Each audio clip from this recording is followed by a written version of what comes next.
Now you've incorporated a company here in the UK, the main tax body that you're going to be dealing with is HM Revenue and Customs. The UK is a great place to do business.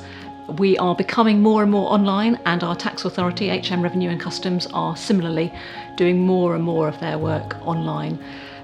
Tax returns have to be filed online, and we also have to translate your accounts into a suitable digital form for filing. So you'll pay corporation tax on your business profits. The rate is currently 19%, but the trend over the years has been decreasing, so it compares really favourably to other countries. Most companies are able to pay their tax bill 9 months after their year end. The largest companies have to pay in instalments, so some of those payments will be through the year and some just after the year end. For every company, you'll need to submit a computation and a tax return 12 months after your year end, so the timeframes are quite generous, and it allows you to have enough time to get your financial statements and audits in place beforehand. If you are selling things in the UK, you are likely to have to register for VAT. So fundamentally, you will charge VAT on your sales, output VAT, and you will reclaim VAT on your purchases, input VAT. At the end of your quarter, you assess the two positions, net them off, and either be in a VAT payable position to HMRC or be able to claim a refund. This will be generated once you submit your VAT return electronically.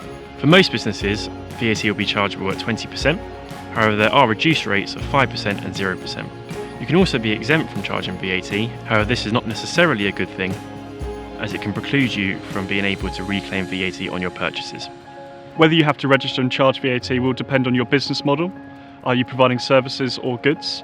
And who your customer is. Are you providing product, your service, on a B2B basis or a B2C basis? Should you also be exporting goods, you may have to be keeping supplementary documents to evidence those goods have left the country. So once you've determined your VAT rate chargeable, you'll have to generate sales invoices to send out to your customers. You can only reclaim VAT on your purchases if you're registered for VAT. And most items in your profit and loss account will be subject to VAT other than your payroll costs. So most business overheads such as your rent, your legal and professional fees will have VAT charged on them if they come from a UK supplier, and in all cases they'll provide you with a purchase invoice. You need to make sure that that is compliant so you can include that on your quarterly VAT filings. So as well as corporation tax and VAT, there are some year-end tax filings associated with the payroll year-end. Like many other jurisdictions, we have a lot of lovely initials and forms to fill in. So if you run a payroll in the UK, you are likely to have P11D and PSA reporting.